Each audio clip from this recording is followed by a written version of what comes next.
രാവിലെ തന്നെ നല്ലൊരു പണി കിട്ടി. നമ്മുടെ വാഷിംഗ് മെഷീൻ വർക്ക് ചെയ്യുന്നില്ല. അപ്പോൾ അതിലിട്ട ഡ്രസ്സും കാര്യങ്ങളൊക്കെ തിരിച്ച് ഇങ്ങോട്ട് തന്നെ എടുക്കുകയാണ്. അതിന് ശേഷം അതിലെ വെള്ളവും കാര്യങ്ങളൊക്കെ ഒഴിവാക്കിയിട്ട് നമ്മൾ മെഷീൻ ഒന്ന് ക്ലീൻ ചെയ്യാൻ പോവാണ് കേട്ടോ. മെഷീൻ്റെ ഉൾഭാഗത്ത് ഏറ്റവും ടോപ്പിലായിട്ട് ഒരു ബ്ലൂ കളറിൽ ചെറിയൊരു പ്ലാസ്റ്റിക്കിൻ്റെ അടപ്പ് കാണാം. അതൊരു സ്ക്രൂ ഡ്രൈവർ ഉപയോഗിച്ചിട്ട് എടുക്കുക. കണ്ടോ, അതിനകത്ത് നിറച്ചും അഴുക്കാണ്.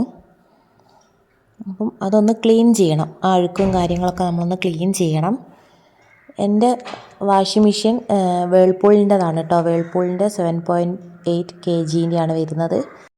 അത് നന്നായിട്ട് വെള്ളം ഒഴിച്ചിട്ട് വാഷ് ചെയ്യുക. അതിന് ശേഷം അതിൻ്റെ അകത്തൊരു സ്ക്രൂ ഉണ്ട്, അത് നമ്മൾ സ്ക്രൂ ഡ്രൈവർ ഉപയോഗിച്ചിട്ട് എടുക്കുക, പുറത്തെടുക്കുക. അത് മാത്രമേ ഉള്ളൂ കേട്ടോ നമുക്ക് ഇതിലാകെ ചെയ്യാനുള്ളൊരു കാര്യം.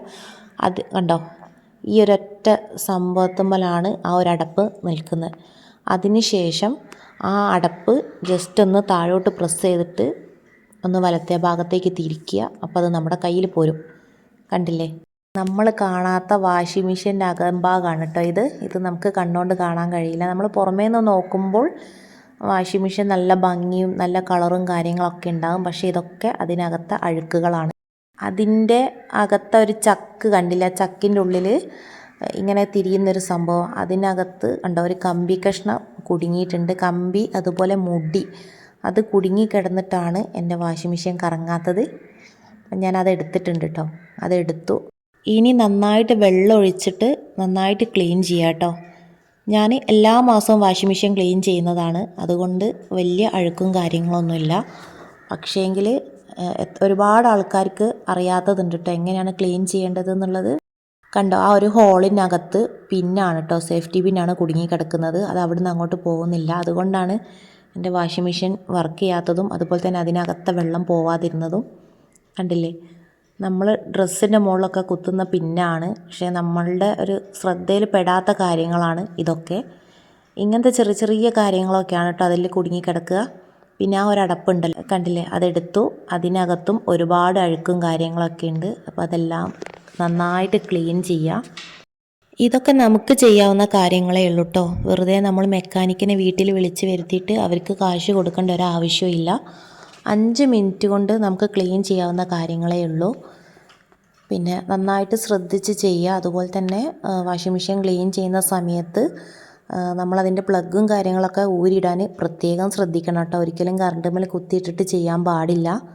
മെഷീൻ അഥവാ കറങ്ങാതെ ഇരുന്നാൽ പെട്ടെന്ന് മെക്കാനിക്കിനെ വിളിക്കാതെ ജസ്റ്റ് ഇതുപോലെയൊക്കെ ഒന്ന് ഊരി ഒന്ന് ശ്രമിച്ച് നോക്കുക. ചിലപ്പം എന്തെങ്കിലും ഒരു പിന്ന് കുടുങ്ങിയതോ അല്ലെങ്കിൽ കമ്പി കഷ്ണമോ അങ്ങനെ എന്തെങ്കിലും ചെറിയ ചെറിയ പ്രശ്നം കൊണ്ടായിരിക്കാം അങ്ങനെ കറങ്ങാതിരിക്കുന്നത്. അപ്പോൾ ആദ്യം നമ്മളൊന്ന് നോക്കുക. നോക്കിയിട്ട് നമ്മളെക്കൊണ്ട് കഴിയുന്നില്ലെങ്കിൽ വിളിക്കുക. കഴിയുന്നതും എല്ലാ മാസവും വാഷിംഗ് മെഷീൻ ക്ലീൻ ചെയ്യാൻ ശ്രദ്ധിക്കുക കേട്ടോ. ഞാൻ ഈ മെഷീൻ വാങ്ങിയ സമയത്ത് ഞാൻ ഒരുപാട് പ്രാവശ്യം ശ്രമിച്ചു. ഇതിൻ്റെ അടപ്പ് ഊരിയെടുക്കാൻ എനിക്ക് കഴിഞ്ഞില്ല. ഞാൻ കുറേ സ്ഥലങ്ങളിലൊക്കെ ഞാൻ നോക്കി, പക്ഷേ എനിക്ക് ഒരു വീഡിയോസും കാര്യങ്ങളൊന്നും കിട്ടിയിട്ടില്ലായിരുന്നു. പിന്നെ ഒരു പ്രാവശ്യം ഇവിടെ ഇതിൻ്റെ മെക്കാനിക്ക് വന്നു. അവർ ചെയ്യുന്നത് ഞാൻ കണ്ട് അങ്ങനെയാണ് കേട്ടോ ഞാനിത് പഠിച്ചത്. പിന്നെ അതിന് ശേഷം ഞാൻ അവരെ വിളിച്ചിട്ടിട്ട് പിന്നെ എല്ലാ മാസവും ഞാൻ തന്നെ ക്ലീൻ ചെയ്യാറാണ് പതിവ്. അതുപോലെ നിങ്ങളും ക്ലീൻ ചെയ്യുക. ഇതൊക്കെ നമുക്ക് ചെയ്യാൻ പറ്റുന്ന പരിപാടികളേ ഉള്ളൂ കേട്ടോ. കണ്ടോ, ക്ലീനിങ്ങും കാര്യങ്ങളും എല്ലാം കഴിഞ്ഞു. ഞാൻ സോപ്പും പൊടിയൊക്കെ ഇട്ട് നന്നായിട്ട് വാഷ് ചെയ്ത് കുട്ടപ്പനാക്കി എടുത്തിട്ടുണ്ട് കേട്ടോ എൻ്റെ വാഷിംഗ് മെഷീന്. ഇനി ഇതിൻ്റെ അകത്ത് ചെറിയൊരു കണ്ടോ, അതായത് നമ്മളെ ഡ്രസ്സിൻ്റെ പൊടിയും കാര്യങ്ങളൊക്കെ അതിലാണ് ഉണ്ടാവുക. അത് പിന്നെ ഞാൻ ആഴ്ചയിലും ക്ലീൻ ചെയ്യുന്നതാണ് കേട്ടോ. അതും എടുത്തിട്ടുണ്ട്. പിന്നെ അതിൻ്റെ അകത്ത് നന്നായിട്ട് വലിയ ബ്രഷ് കൊള്ളില്ല, അതുകൊണ്ട് ചെറിയ ടൂത്ത് ബ്രഷ് ഉപയോഗിച്ചിട്ട് നന്നായിട്ട് വാഷ് ചെയ്യുക. അതുപോലെ തന്നെ നമ്മൾ കാണാത്ത ചെറിയ ചെറിയ ഭാഗങ്ങളുണ്ട്. കണ്ടോ, ആ ഹോളൊക്കെ കണ്ടോ, ആ ബ്രഷ് അതിനകത്തേക്കൊക്കെ നമ്മൾ ശക്തിയായിട്ട് ഓസിൽ വെള്ളം ഒഴിച്ച് കൊടുത്താൽ അതിനകത്തു നിന്നൊക്കെ അഴുക്കുകൾ പുറത്തേക്ക് ചാടും കേട്ടോ. അപ്പം അതൊക്കെ നന്നായിട്ട് ക്ലീൻ ചെയ്ത് കൊടുക്കുക. അങ്ങനെ ക്ലീനിങ്ങും കാര്യങ്ങളും എല്ലാം കഴിഞ്ഞു. ഇതാണ് ഫൈനൽ ലുക്ക് വരുന്നത്. കണ്ടോ, ഇനി നമുക്കത് പഴയതുപോലെ തന്നെ അതിൽ ഫിറ്റ് ചെയ്യണം.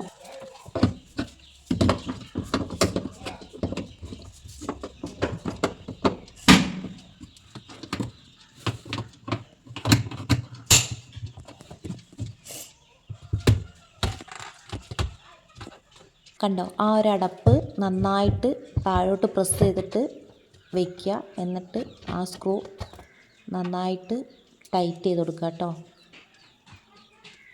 സ്ക്രൂ ഇടുമ്പോൾ ശ്രദ്ധിക്കണം, അതിൻ്റെ പിരി തെറ്റിച്ചിടാൻ പാടില്ല. കറക്റ്റ് നന്നായിട്ട് ടൈറ്റ് ചെയ്ത് കൊടുക്കുക. അതിനുശേഷം അതിൻ്റെ ഏറ്റവും ടോപ്പിൽ നിന്ന് നമ്മളൊരു പ്ലാസ്റ്റിക്കിൻ്റെ ഒരു അടപ്പെടുത്തില്ലേ, അത് അവിടെ തന്നെ വെച്ച് കൊടുക്കുക കേട്ടോ.